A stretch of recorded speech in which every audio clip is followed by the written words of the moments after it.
Welcome, my friends, to another episode of the mini-series that's all about PSM. Today we're talking about operating procedures. And of all the elements in PSM, there's probably none other that is so relatable than operating procedures. It's something that the folks that work in and around these facilities are looking at and using every day. And if they're not looking at them every day, it's because they've memorized them. They've seen them so many times that they just know it by heart.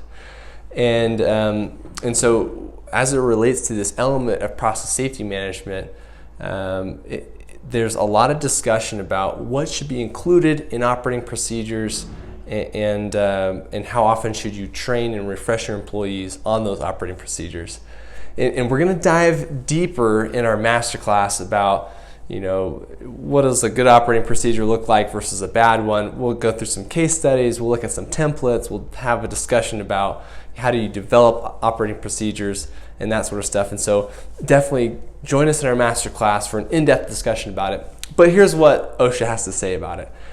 So for operating procedures, they need to include different modes of operation. So like the initial startup, normal operations, normal shutdowns, emergency shutdowns, including what would trigger an emergency shutdown.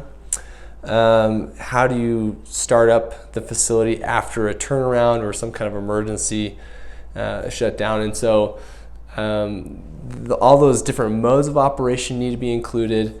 There, when you talk about what would trigger an emergency shutdown, well, built into that, there's the consequences of deviation. And so there's going to be a discussion about, well, what are the normal set points and what's the normal range? What's acceptable here? And if we go outside of the acceptable range, what's going to happen? Is there going to be an alarm waiting for an operator to respond, or is there going to be an automated response?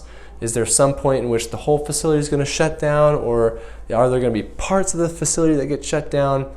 Or what's the mixture here, right? Is something going to shut down automatically and then it's going to wait for an operator to respond? And then if you're going to start a facility back after all that, what's the right order to start different pieces of equipment or different units? So all that needs to be wrapped up in the operating procedure. It's got to be a thorough look at how do you operate this thing? And really, anybody should be able to pick up that operating procedure and have a good idea on how to operate that facility.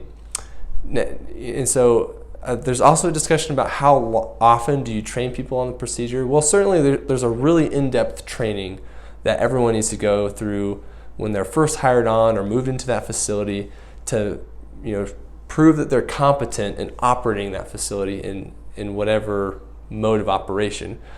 But there also has to be evidence that on an annual basis you're reviewing those operating procedures. And so there's got to be some systematic way that you as the operating company are showing, for an auditor or for OSHA or whoever needs to see it, that every year your employees are taking a look at those operating procedures and making sure that their understanding and their habits are congruent with what's generally understood.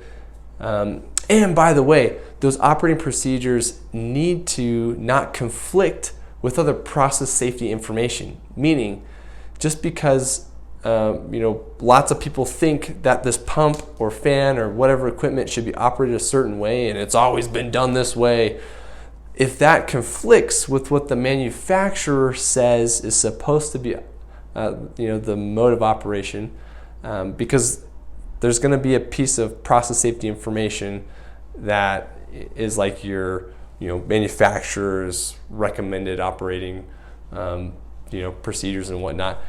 And if those things conflict, then you have a problem. And so when you develop the operating procedures and surely when you evaluate them, there needs to be this thought of making sure that what you're recommending to your personnel is congruent with what the manufacturers recommend to anyone who purchases their equipment.